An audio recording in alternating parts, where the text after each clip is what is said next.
Sino si Ferdinand Marcos Sr. at ano ang kanyang mga nagawa? Si Ferdinand Edralin Marcos, o mas kilala bilang Makoy, ay ipinanganak noong September 11, 1917 sa Sarat, Ilocos Norte. Ang kanyang ama ay si Don Mariano Marcos na naging kongresista sa Ilocos at gobernador sa Davao. Ang kanyang ina naman na si Josefa Edralin ay isang guro sa kanilang bayan. Si Ferdinand Marcos ay panganay sa magkakapatid. Ang kanyang mga kapatid ay sina Dr. Pacifico, Elizabeth, at Fortuna.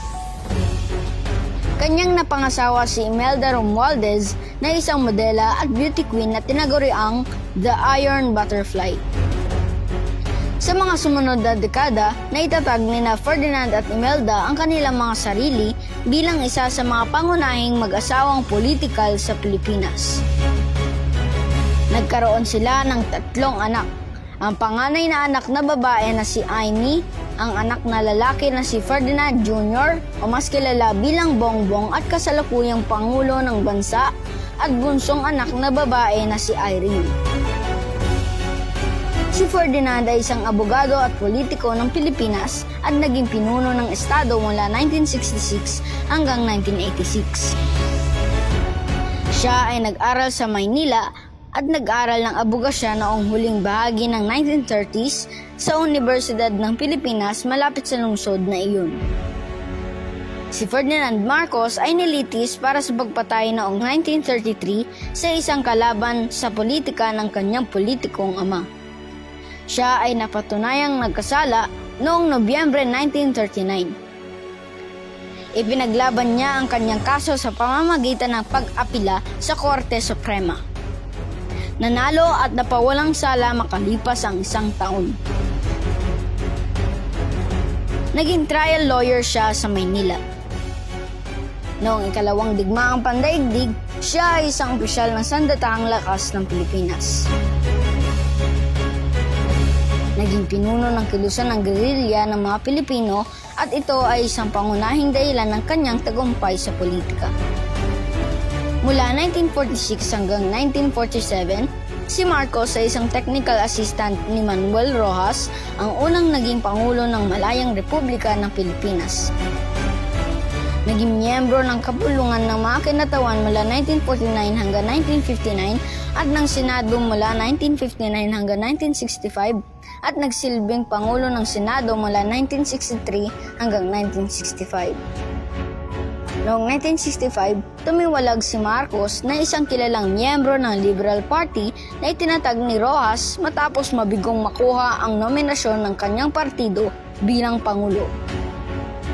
Tumakbo siya bilang kandidato sa pagkapangulo ng Partido Nasyonalista laban sa Pangulo ng Liberal Party na si Diosdado Macapagal. Si Marcos ay nanalo at pinasinayaan bilang Pangulo noong Disyembre 30, 1965. Noong 1969, siya ay muling nahalal, ang kauna-unahang Pangulo ng Pilipinas na nagsilbi sa ikalawang termino. Sa kanyang unang termino, nakagawa siya ng pag-unlad sa agrikultura, industriya at edukasyon. Gayunpaman, ang kanyang administrasyon ay nabagabag sa pamamagitan ng pagtaas ng mga demonstrasyon ng mga estudyante at marahas na aktibidad ng mga aktivista at makakaliwang grupo sa lungsod. Noong September 21, 1972, ipinataw ni Pangulong Marcos ang Batas Militar sa Pilipinas. Dahil sa lumalalang pagkilos ng mga komunista at subversibong puwersa ang nagpasimula ng krisis sa bansa. Ang mga pinuno ng simbahan ay kasama ring bumatikos sa pamahalaan. Mabilis na kumilos si Pangulong Marcos. Sa mga lalawigan, ang mga komunistang New People's Army at mga Muslim na separatistang Moro National Liberation Front ay nagsagawa ng mga aktibidad na naglalayong ibagsak ang sentral na pamahalaan. Sa madaling salita, nakikipaglaban si Marcos sa maraming larangan at kailangan niyang gawin ang nararapat dahil ang mga komunista ay dinala na ang kanilang mga armas sa Northern Luzon. Sa ilalim ng martial law, nagkaroon ng extraordinary powers ang Pangulo, kabilang ang kakayahang suspindihin ang writ of habeas corpus. Inanunsyo ni Pangulong Marcos ang pagtatapos ng batas militar noong Enero 1981. Si Pangulong Marcos ay isang bayani sa mga nakakaalam at nagpapahalaga sa kanyang kahangahangang pagganap at mga nagawa. Gayunpaman, siya ay isang aso sa mga taong naiinggit sa kanyang katalinuhan, pananaw at pag-intindi sa kinabukasan ng bansa. At isang buhong sa mga taong inggit at sakim sa kapangyarihan, mapaghiganti at puno ng puot. At ito ang ating Pangulong Ferdinand E. Marcos, ang ika-10 Pangulo ng Republika ng Pilipinas. Dumako naman tayo sa kanyang mga nagawa. Si Pangulong Marcos ang kaisa-isang presidente ng Pilipinas na nakapagpagawa ng pinakamahabang highway sa buong bansa. Ito ay Pan-Philippine Highway o mas kilala sa tawag na Maharlika Highway o Daang Maharlika. Ang highway na ito ay may habang 3,517 kilometers. Pinagdurugtong nito ang Luzon, Visayas at Mindanao. Ang Maharlika Highway ay kilala sa tawag ng mga Cebuano na Dalang Halangdon. Tinatawag din ito na Asian Highway 26 o AH-26. Papaano ba nito pinagdurugtong ang Luzon, Visayas at Mindanao? Ang Maharlika Highway ay binubuo ng network of roads, expressways, bridges, and ferry services. Ibig sabihin kapag tawid dagat, ang mga barko ay dumadaan sa iisang ruta lamang at ang ruta na iyan ay bahagi ng Pan-Philippine Highway o mas kilala sa tawag na Maharlika Highway.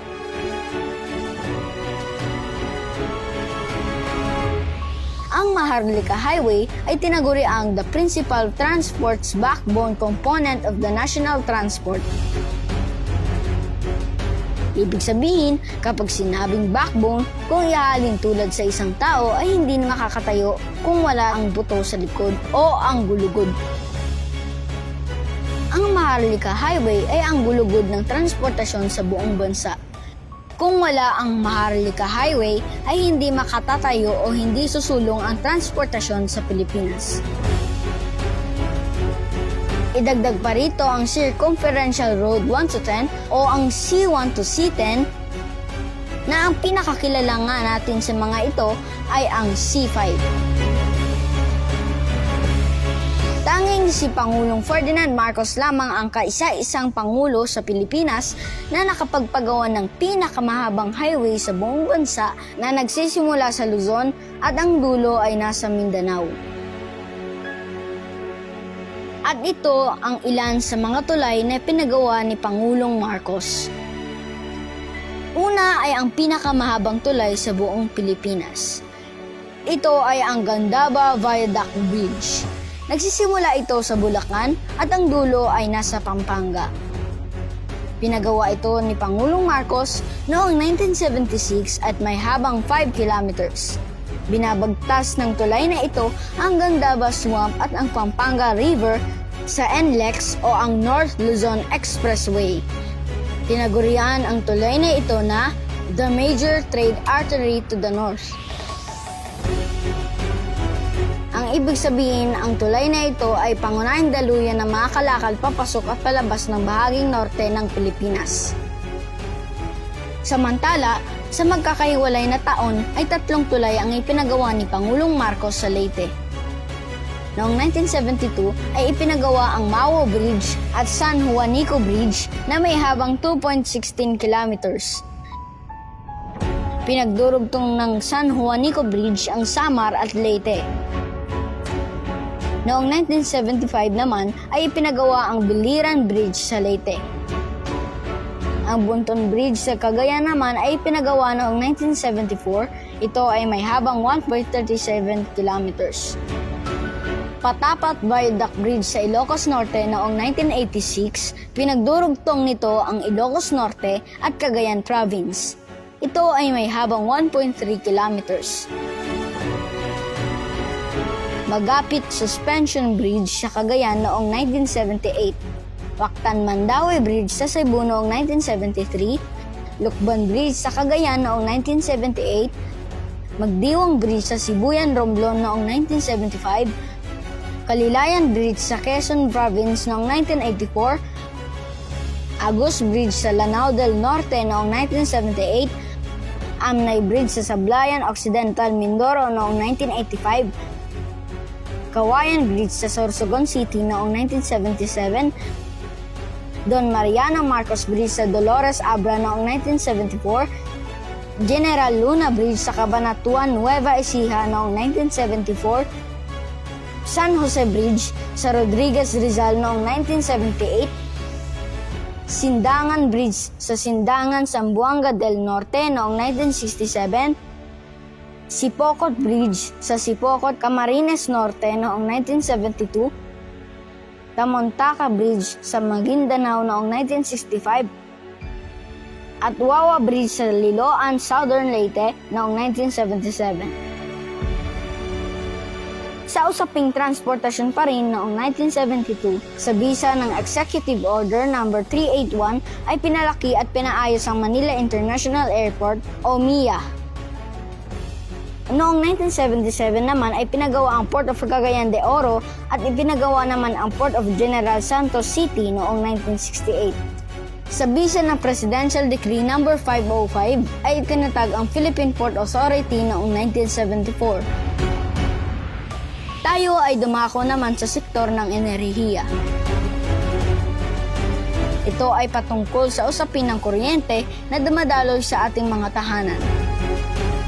Noong panahon ni Pangulong Marcos ay napakaraming power plant ang pinagawa niya upang mag-supply ng kuryente hindi lamang sa ating mga tahanan kundi sa lahat ng mga establishmento at mga pabrika sa buong Pilipinas. Isa-isahin natin. Palimpinon Geothermal Power Plant ipinatayo sa Valencia, Negros Oriental noong 1983. Calaca Coal Power Plant sa Batangas noong 1984. Magat Hydroelectric Power Plant sa Isabela noong 1978. Pantabangan Masiway Hydroelectric Power Plant sa Nueva Ecija noong 1977. Pulangi Hydroelectric Power Plant sa Bukidnon noong 1986. Agos 7 Hydroelectric Power Plant sa Iligan City noong 1982, Agos 6 Hydroelectric Power Plant sa Iligan City, Lanao del Norte noong 1979, Agos 5 Hydroelectric Power Plant sa Iligan City, Lanao del Norte noong 1980, Agos 4 Hydroelectric Power Plant sa Lanao del Norte noong 1979, Agos 2 Hydroelectric Power Plant sa Sagirayan, Lanao del Sur noong 1975. Kalayaan Hydroelectric Power Plant sa Laguna noong 1983. Angat Hydroelectric Power Plant sa Bulacan noong 1967. Tiwi Geothermal Power Plant sa Albay noong 1979. Cebu Geothermal Power Plant noong 1981. Leyte Geothermal Power Plant noong 1977. Makiling Banao Geothermal Power Plant sa Kalawan, Laguna noong 1977 at Bataan Nuclear Power Plant noong 1976. Ang mga nabanggit na power plant ay hindi lamang naghahatid sa atin ng kuryente, kundi naghahatid din ng daloy ng tubig sa mga gripo ng ating tahanan at naghahatid din ng daloy ng tubig sa mga irigasyon sa mga palayan sa buong Pilipinas. Ang lahat ng power plant na ito ay pinakikinabangan ng mga Pilipino mula pa noong panahon ni Pangulong Marcos hanggang sa panahon natin ngayon at maging hanggang sa mga susunod na henerasyon ng mga Pilipino. Tayo ay dumako naman sa sektor ng edukasyon. Noong panahon ng Pangulong Marcos ay maraming paaralan sa kolehiyo ang ipinatayo. Malaking bahagi ng budget ng gobyerno ay inilalaan sa edukasyon noon, kaya naman ang ating lahi o lahing Pilipino ang tinaguri ang pinakamagaling mag-Ingles na lahi sa buong Asya. Ang Pilipinas ang pinakamataas ang literacy rate noon sa buong kontinente ng Asya. Narito ang ilan lamang sa universities at state colleges na ipinatayo ni Pangulong Marcos. Abra State Institute of Science and Technology, itinatag noong 1983. Adjong Memorial Polytechnic State College, itinatag noong 1970s.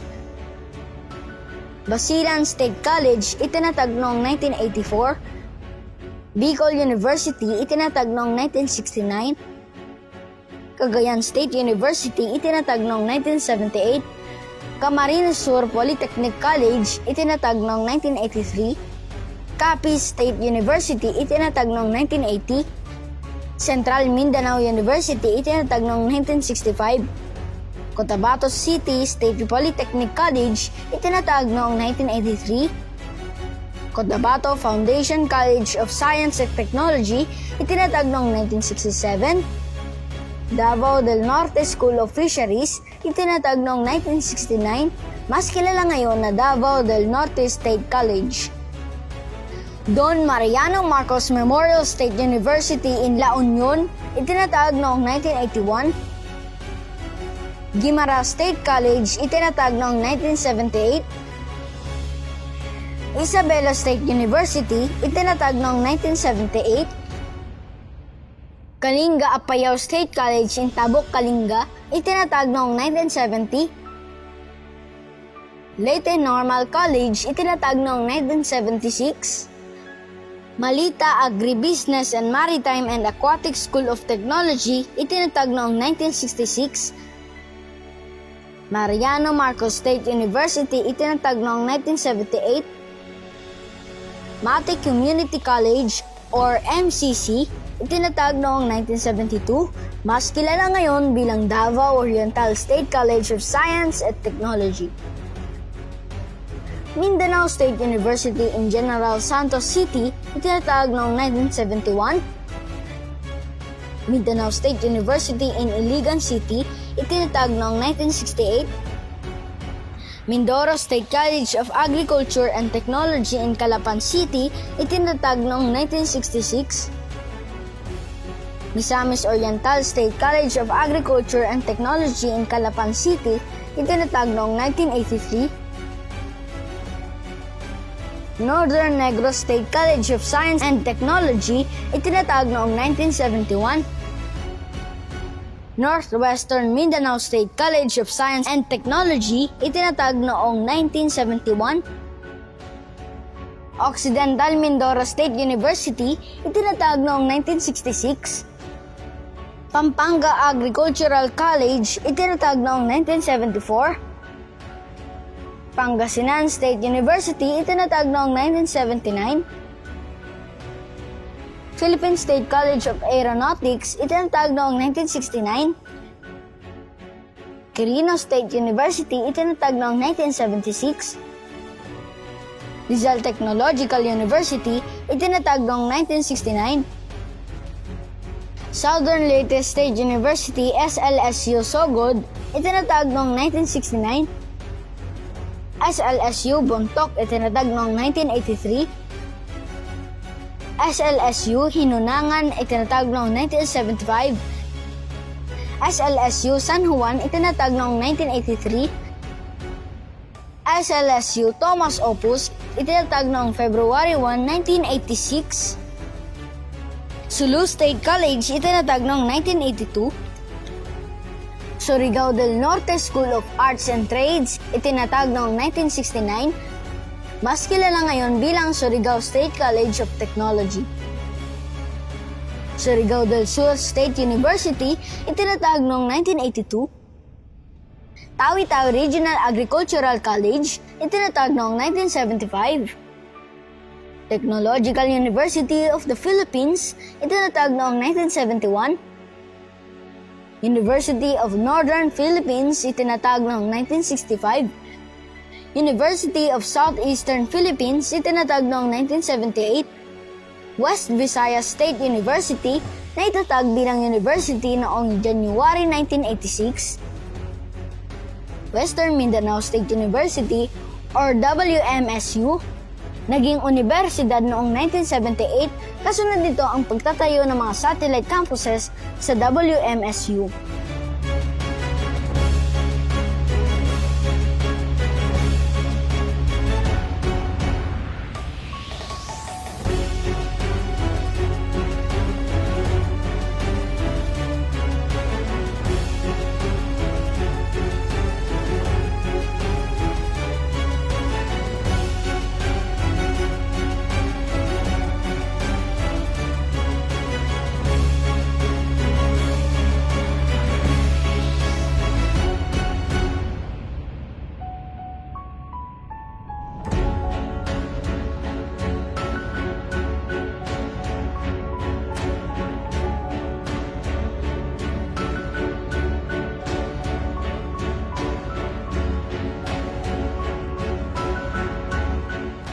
At ito ang ilan sa mga matataas na paaralan na naitatag sa pamumuno ni Pangulong Marcos.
Dumako naman tayo sa mga ospital at iba pang infrastruktura.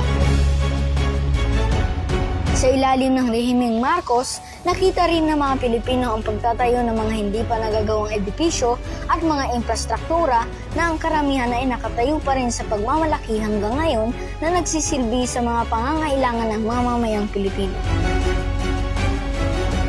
Noong panahon ni Marcos, nang itayo ang mga nangungunang ospital sa Pilipinas, ito ay ang Philippine Heart Center, Lung Center of the Philippines at ang National Kidney and Transplant Institute.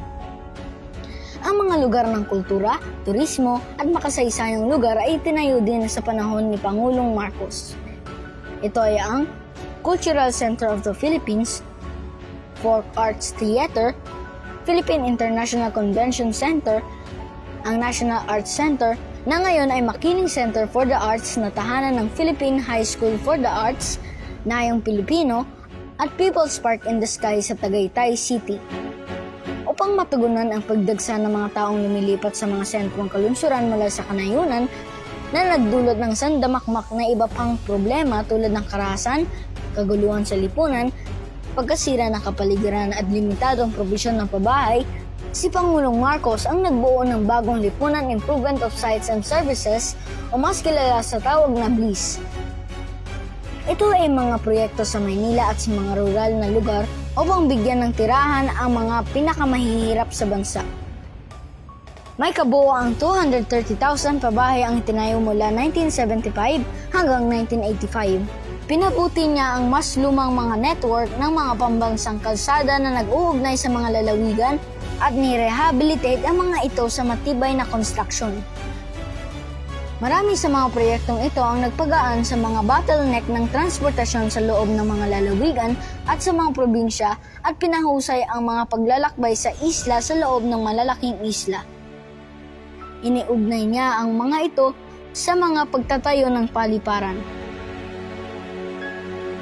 Kung ihalin tulad lamang si Marcos sa kanyang programa sa pagtatayo ng mga infrastruktura sa kanyang unang 2 termino lamang, siya ay may tuturing na isang natatanging pangulo.